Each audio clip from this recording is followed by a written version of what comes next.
ଯୀଶୁଙ୍କର ମୁଖମଣ୍ଡଳ ସୂର୍ଯ୍ୟ ପରି ଦୀପ୍ତିମନ୍ତ ହେଲା ଏବଂ ବସ୍ତ୍ର ଆଲୋକ ପରି ଶୁଭ୍ରକାନ୍ତ ହେଲା। ଖ୍ରୀଷ୍ଟଙ୍କ ଯୋଗରେ ମୋର ପ୍ରିୟର ଭାଇ ଭଉଣୀମାନେ, ଆଜି ଆମେମାନେ ତପସ୍ୟା କାଳର ଦ୍ୱିତୀୟ ରବିବାରରେ ପଦାର୍ପଣ କରିଛୁ। ଆଜିର ପ୍ରଥମ ପଠନରୁ ଶିକ୍ଷା କରୁ ଯେ ବିଶ୍ୱାସର ଯାତ୍ରା ପରମେଶ୍ୱରଙ୍କ ଠାରୁ ଅନୁଗ୍ରହ ଆଣିଦିଏ ଏବଂ ଆଜ୍ଞାବହତାର ବିଶ୍ୱାସ ପରମେଶ୍ୱରଙ୍କ ଠାରୁ ଆଶୀର୍ବାଦର ପ୍ରତିଜ୍ଞାର କାରଣ ହୁଏ। ଆବ୍ରାହମଙ୍କୁ ନିଜର ଦେଶ, ପରିବାର, ଜ୍ଞାତି କୁଟୁମ୍ବ ଓ ପୈତୃକ ସମ୍ପତ୍ତି ତ୍ୟାଗ କରି ଅଜଣା ଓ ଅନିଶ୍ଚିତ ରାଜ୍ୟକୁ ଯିବା ପାଇଁ ପରମେଶ୍ୱର ଆହ୍ୱାନ କରନ୍ତି। ଯଦ୍ୟପି ଆବ୍ରାହମଙ୍କଠାରେ ସେହି ସ୍ଥାନର କୌଣସି ସୁରତ ନଥାଏ, ଅଥଚ ତାଙ୍କର ଜୀବନଯାତ୍ରାରେ ପରମେଶ୍ୱରଙ୍କର ସୁରକ୍ଷା ଓ ପ୍ରତିଜ୍ଞାକୁ ସମ୍ପୂର୍ଣ୍ଣ ଭାବରେ ବିଶ୍ୱାସ ଓ ଭରସା କରି ସେ ଆଜ୍ଞାବହ ହୁଅନ୍ତି। ହିବ୍ରୁ ପୁସ୍ତକ 11 ଅଧ୍ୟାୟ 8 ପଦ। ତପସ୍ୟା କାଳ ମଧ୍ୟ ଆମ ପାଇଁ ଅନୁଗ୍ରହ ଓ ଆଶୀର୍ବାଦର କାଳ। ଯଦି ଆମେ ପରମେଶ୍ୱରଙ୍କ ଆଦେଶକୁ ପାଳନ କରିବା ଏବଂ ବିଶ୍ୱାସର ଜୀବନ କାଟିବା, ତେବେ ପ୍ରଭୁଙ୍କ ସୁରକ୍ଷା ମଧ୍ୟ ପ୍ରାପ୍ତ କରିପାରିବା। ବାସ୍ତବରେ ଆମେ ଯଦି ଭଲରେ ଚିନ୍ତା କରିବା, ଆମେମାନେ ମଧ୍ୟ ଅନିଶ୍ଚିତ, ଅଦୃଶ୍ୟ, ଅଜଣାର ଆଶାର ଯାତ୍ରୀ ହୋଇ ବିଶ୍ୱାସର ପଥେ ଗମନ କରୁଛୁ। ପିତା ଆବ୍ରାହମ ଯେମିତି ତାଙ୍କର ପୈତୃକ ସମ୍ପତ୍ତି ଓ ସ୍ଥାନ ତ୍ୟାଗ କରି ଅନ୍ୟତ୍ର ଯାଆନ୍ତି, ତଦ୍ରୂପ ଆମେ ମଧ୍ୟ ଏହି ତପସ୍ୟା କାଳରେ କେତେକ ବିଷୟକୁ ତ୍ୟାଗ କରିବା, ବିଶେଷତଃ ଆମର ପୁରୁଣା ଆଚରଣ ଓ ସ୍ୱଭାବ ବା ପାପମୟ କାର୍ଯ୍ୟକଳାପ ଠାରୁ ବିମୁଖ ହୋଇ ପରମେଶ୍ୱରଙ୍କର ନିକଟକୁ ଫେରିଯିବା। ଜିହେଜିକିଏଲ ପୁସ୍ତକ 14 ଅଧ୍ୟାୟ 6 କୁହେ, ତୁମମାନଙ୍କର ସମସ୍ତ ଘୃଣାଯୋଗ୍ୟ କ୍ରିୟାରୁ ଆପଣା ଆପଣା ମୁଖ ଫେରାଅ। ଉକ୍ତ ତପସ୍ୟା କାଳରେ ପାପ ସ୍ୱୀକାର ସଂସ୍କାର ମାଧ୍ୟମରେ ପାପ କ୍ଷମା ଲାଭ କରିପାରିବା ଏବଂ ତପସ୍ୟାକାଳୀନ ନିୟମ ପାଳନ କରି ପାପ ପରିହାର କରିବା, ଯଦ୍ୱାରା ନିଜକୁ ପବିତ୍ର କରିପାରିବା। ଜୋଏଲ ଗ୍ରନ୍ଥ 2 ଅଧ୍ୟାୟ 12 ପଦ କୁହେ, ସଦାପ୍ରଭୁ କହନ୍ତି, ଏବେ ହିଁ ତୁମେମାନେ ଉପବାସ, ରୋଦନ ଓ ବିଳାପ କରି ଆପଣମାନଙ୍କର ସର୍ବାନ୍ତକରଣ ସହିତ ଆମ୍ଭ ନିକଟକୁ ଫେରିଆସ। ସୌସମାଚାରିକ ମାଥ୍ୟୁ ପରମେଶ୍ୱରଙ୍କର ପୁତ୍ର ଯୀଶୁଙ୍କ ଅସଲି ପରିଚୟ, ଯାହା ଟାବୋର ପର୍ବତରେ ତାଙ୍କର ରୂପାନ୍ତର ଘଟଣା ମାଧ୍ୟମରେ ପ୍ରଦାନ କରନ୍ତି। ସେ ହିଁ ସେହି ଖ୍ରୀଷ୍ଟ ଯେ ତାଙ୍କର ଦୁଃଖ, ଯାତନା, କ୍ରୁଶ, ମୃତ୍ୟୁ ଓ ପୁନରୁତ୍ଥାନ ଦ୍ୱାରା ପାପୀଙ୍କୁ ପରିତ୍ରାଣ ପ୍ରଦାନ କରିବେ ବା ଅନନ୍ତ ଜୀବନ ପ୍ରଦାନ କରିବେ। ବାସ୍ତବରେ ଯୀଶୁଙ୍କର ଗୌରବମୟ ପୁନରୁତ୍ଥାନ ଘଟଣାର ପୂର୍ବାଭାସ ତାଙ୍କ ତ୍ରୟ ଶିଷ୍ୟମାନଙ୍କୁ ଯଥା ପିତର, ଯାକବ ଓ ଜହନଙ୍କୁ ରୂପାନ୍ତର ଘଟଣା ମାଧ୍ୟମରେ ପରିପ୍ରକାଶ କରନ୍ତି। ଉକ୍ତ ଶିଷ୍ୟଗଣ ଏହି ସ୍ୱର୍ଗୀୟ ଅନୁଭୂତି ଲାଭ କରିପାରିଥିଲେ କାରଣ ସେମାନେ ଯୀଶୁଙ୍କ ସହିତ ପର୍ବତ ଅଭିମୁଖେ ଯାତ୍ରା କରିଥିଲେ। ତପସ୍ୟା କାଳ ତଦ୍ରୂପ ଏକ ଆହ୍ୱାନ ଯେ ଯୀଶୁଙ୍କ ସହିତ ମିଳିତରେ ଯାତ୍ରା କରିବା, ତେବେ ହିଁ ଯୀଶୁଙ୍କର ଗୌରବମୟ ପୁନରୁତ୍ଥାନର ରହସ୍ୟରେ ଅଂଶୀଦାର ହୋଇପାରିବା।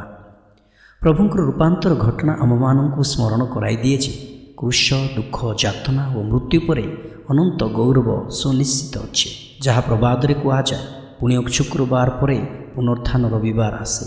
ତେଣୁ ତପସ୍ୟା କାଳରେ ଆମେ କ୍ରୁଶକୁ ଲକ୍ଷ୍ୟ କରି ଉପବାସ, ତ୍ୟାଗ, ପ୍ରାର୍ଥନା, ଅନୁତାପ ବା ପ୍ରାୟଶ୍ଚିତ କରିବା ବାଞ୍ଛନୀୟ। ତେବେ ହିଁ ଆମ ଜୀବନରେ ଗୌରବମୟ ପୁନରୁତ୍ଥାନର ଶାନ୍ତି, ଆନନ୍ଦ, ତୃପ୍ତି ଅନୁଭବ କରିପାରିବା। ପ୍ରଭୁଙ୍କର ରୂପାନ୍ତର ଘଟଣା ଆମ୍ଭମାନଙ୍କୁ ଅନ୍ୟ ଏକ ବିଷୟ ଦର୍ଶାଏ ଯେ ପରମ ପିତାଙ୍କର ସ୍ୱର ଶୁଣାଗଲା, ଏହି ଆମ୍ଭର ପ୍ରିୟ ପୁତ୍ର, ଏହାଙ୍କଠାରେ ଆମର ପରମ ସନ୍ତୋଷ, ତାହାଙ୍କ କଥା ଶୁଣ। ମାଥ୍ୟୁ 17:5। ତପସ୍ୟା କାଳରେ ପରମେଶ୍ୱରଙ୍କ କଥାକୁ ମାନ୍ୟ କରିବା, କାରଣ ତାଙ୍କର ପୁତ୍ରଙ୍କଠାରେ ଅଛି ଅନନ୍ତ ଜୀବନର ବାକ୍ୟ। ପିତର କହନ୍ତି ଜୋହନ ତାର 6 ଅଧ୍ୟାୟ 68 ପଦରେ, ଆପଣଙ୍କଠାରେ ହିଁ ଅନନ୍ତ ଜୀବନର ବାକ୍ୟ ଅଛି। ହଁ, ଯୀଶୁ ନିଜେ ମଧ୍ୟ କହନ୍ତି ଜୋହନ 6 ଅଧ୍ୟାୟ 63 ପଦରେ, ମୁଁ ତୁମ୍ଭମାନଙ୍କୁ ଯେଉଁ ସକଳ କଥା କହିଅଛି ତାହା ଆତ୍ମା ଓ ଜୀବନ। ତେଣୁ ଆମ୍ଭମାନଙ୍କର ଯଦି କାନ ଅଛି, ତାଙ୍କ ବାକ୍ୟ ଶ୍ରବଣ କରିବା ବିଧେୟ। ତେଣୁ ଯୀଶୁ କହନ୍ତି ମାଥ୍ୟୁ ଲିଖିତ ସୁସମାଚାର 13 ଅଧ୍ୟାୟ 9 ପଦରେ, ଯାହାର କାନ ଅଛି ସେ ଶୁଣୁ। ଜୀବନରେ ଅନନ୍ତ ଜୀବନ ଲାଭ କରିବାକୁ ହେଲେ ଯୀଶୁଙ୍କ ବାକ୍ୟକୁ ଶୁଣିବା ଓ ପାଳନ କରିବା ଦରକାର।